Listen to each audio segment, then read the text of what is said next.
Welcome back.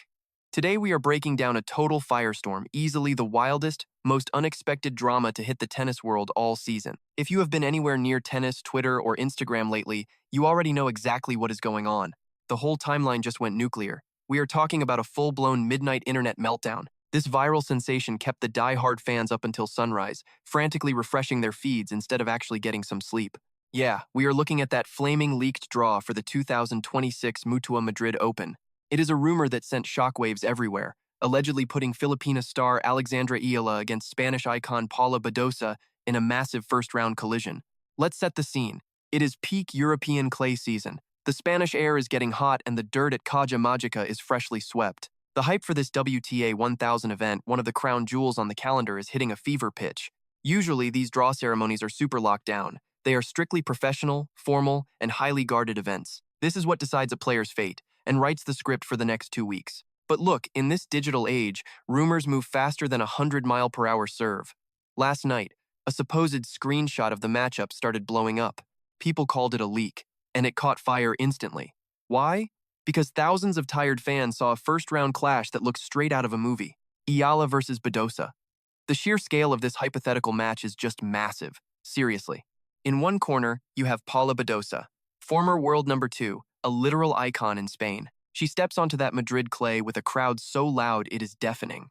Then, in the other corner, there is Alexandra Ila, the lefty phenom from the Philippines. She is top 50 now, carrying the hopes and dreams of an entire nation on her back. What makes this poetic is that Ayla actually trained for years at the Rafa Nadal Academy in Mallorca. She is basically an adopted daughter of the Spanish tennis world. She knows their clay court secrets inside and out. Putting these two together in the opening round of a major event, that is a recipe for instant online chaos. The viral post was titled "Some Sleep," which basically sums up the tennis life. To love this sport is to live with permanent jet lag. You are either in Manila watching at 2 in the morning or in Madrid staying up late for the US swing. Being a fan of this game requires giving up a lot of sleep. When this leak dropped in the middle of the night for most people, the adrenaline just spiked. Fans were already breaking down tactics and imagining the crowd's energy. It was gut-wrenching to think one of these stars would be out after just one match. But the drama was not just the source. It was about the heat of the debate. It showed why we love tennis, that brutal, knockout nature where legends can be forced to eliminate each other on day one. Now, before we get ahead of ourselves, I have to be the one to keep things real and ground this in reality. A Badosa Ila opener is the kind of cinematic spectacle directors dream of, but the official Madrid draw tells a different story. The rumor mill went into overdrive, as usual. The reality is that Paula Badosa is actually facing Austria's Julia Graber to start.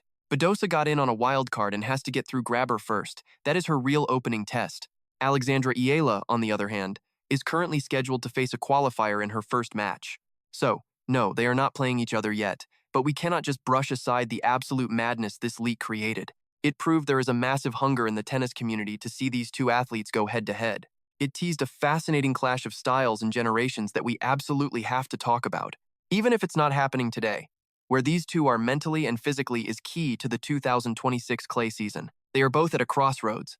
The fact that the internet stopped for this rumored match proves Badosa and Iala are huge for the sport. We are using this viral moment to launch a massive breakdown. We are looking at Badosa's high-stakes comeback journey. Plus, Iala's rise on the red dirt, the Madrid conditions, and the history between them. So, grab a coffee and settle in. Let's dissect the match the whole world thought it was going to see. To get why people lost their minds over this, we have to look at where they both stand right now. Tennis is a game of tiny margins. Confidence, health, and the environment all come together to create this high-stakes theater. It is where the competition gets really volatile. Let's start with the hometown favorite. Paula Badosa's link to Madrid is a mix of massive pride and even bigger pressure. Badosa lives for the big stages. At her best, her game is just pure, relentless power from the baseline. She has that supreme confidence to blast through the slowest clay. I mean, she won Indian Wells. She didn't just climb the rankings, she exploded into the elite, becoming a total force of nature. But life at the top didn't last. Lately, Badosa's been locked in a brutal, exhausting battle against her own biology. It's a heartbreaking war with back issues and stress fractures that keep stealing her rhythm.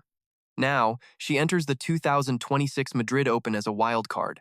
She's currently buried way down the rankings, sitting somewhere around number 400. But that number? It's a lie.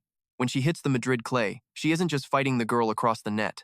She's battling her own ghosts and the crushing weight of thousands of Spanish fans watching her every move. The Caja Magica is pure electricity until things go south. Then, that same atmosphere can feel like it's choking you. But clay? That's where her heavy, punishing topspin forehand really comes alive. Her flat backhand is lethal here. She knows exactly how to build a point on this red dirt. She's got the patience to move people around before going for the throat. The real question, can she actually stay healthy? Can her back handle the absolute grind of elite clay tennis? That leaked draw against a hungry young star felt like a trap. Facing a high-energy scrambler like Ayala looked like a nightmare. Badosa would have been forced into brutal, exhausting rallies right from the very first ball. Even against Julia Grabber, she needs that classic, aggressive game to end points fast and save what's left of her body. Then you've got Alexandra Ayala. Calling her a rising star doesn't even do it justice anymore. She's way past that.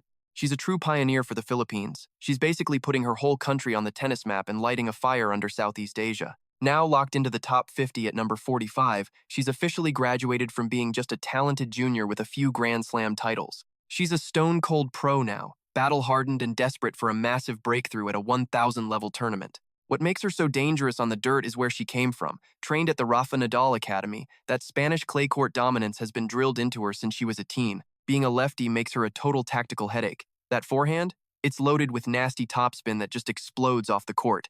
It shoves right-handers way back into their backhand corner. It's the classic Nadal blueprint, and she nails it perfectly. Plus, the girl has an absolute engine for long clay matches. She just signed up for the 125 in Parma just to squeeze in more clay matches before Roland Garros. That brutal schedule shows she's 100% committed to the grind. Ayala is lightning fast. Her defense is insane, and she's got this never-say-die grit that makes her a nightmare to finish off. When that Badosa leak dropped, people went wild. It was the veteran's raw power versus the prodigy's relentless lefty spin. A total clash of worlds. A match made in heaven. But now, Ayala's facing a qualifier in round 1, which is a whole different kind of dangerous. Qualifiers show up with wins already in their pockets. They're dialed in and used to the courts, making them a serious threat. Look, to understand any match in Madrid, you have to talk about the air. The altitude here makes this place totally unique on tour. At 660 meters, that's over 2,100 feet, the air gets thin. Real thin. This one tiny geographic shift completely wrecks the physics of the game. On normal clay, like in Monte Carlo or Rome, the ball feels slow and the bounce is heavy. In Madrid, the ball cuts through the air like a rocket and bounces way, way higher. It creates this fascinating split. Big servers and flat hitters can absolutely blast through the court here, giving power players like Badosa a huge advantage when they're clicking.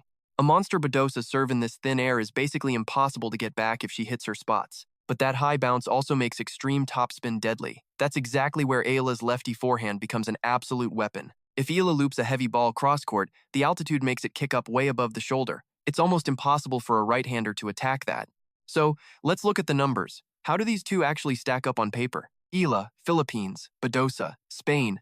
Ayala is climbing, Badosa is fighting to return. Ayala just broke the top 50. Badosa's the battle-scarred vet returning from injury. Ayala's a lefty with sick movement. Badosa brings right-handed baseline power. Ayala's got that lefty cross-court forehand, while Badosa relies on her big serve and flat backhand. The Madrid factor? High bounce versus fast air. If this match had actually happened, like the leak said, the strategy would have been obvious. The cross-court war. The whole match would have revolved around Ayala's lefty forehand hammering Badosa's two-handed backhand. But Badosa's backhand is incredible. She can rip it down the line whenever she wants. Ayala would have needed serious depth. If she left it short, Badosa would just step up and crush it flat. In Madrid, it's all about the first punch. Whoever owns the baseline first usually walks away with the point. Badosa wants first-strike tennis. Big serves, easy putaways. That's her game plan. Ayala would have used those quick feet to neutralize the serve, making Badosa hit one more ball and turning it into a total lungbuster. Total mind games. Badosa is battling that massive home-court pressure, desperate to prove her body can still handle the big leagues. Then there's Ella. No hometown baggage, no expectations, just a dangerous underdog ready to blow up the entire bracket. Making things even crazier, these two have some serious history. Unfinished business that's just been sitting there, totally unresolved. Rewind to the 2020 Miami Open. They were supposed to clash in the round of 16, a total blockbuster on those fast American hard courts. But the tennis gods had other plans. Badosa's body gave out before the first serve, giving Ella the win without a single ball being hit. It was a total letdown. We never actually got to see how their styles matched up when the stakes were that high. Ella moved on, sure, but it's not the same as beating a legend. And for Badosa, just another crushing blow to her comeback. So when that leak draw hit Twitter, people lost it. It felt like we were finally getting that stolen Miami match, but on the red clay of Spain. The whole tennis world basically facepalmed when the real draw came out. It wasn't just about a bad matchup, though. It was the realization that we're still waiting for chapter 1 of a story that's already been hyped to death. Look, beyond the viral drama, this whole mess proves one thing. The WTA is absolutely wide open right now. Switching from hard courts to clay is brutal. It is easily the toughest, most grueling stretch of the entire season. Power alone won't save you. You need grit and a real brain for the game. For Badosa, this week is purely about survival and rebuilding. Every single point she plays in Madrid, starting right now against Julia Grabber, is another brick in the wall of her confidence. We're all just hoping her back holds up. The sport is better when she is healthy. When she is on, man, she is electric. That raw power and heart make her one of the most compelling athletes to watch. As for Alexandra Iala, 2026 is her year to launch. She is done just showing up to play. She wants to win. Loading up her schedule with events like Parma alongside Madrid, that is a chess move to peak for Roland Garros. It shows she has got a veteran's mindset already, knowing exactly how to set herself up for success.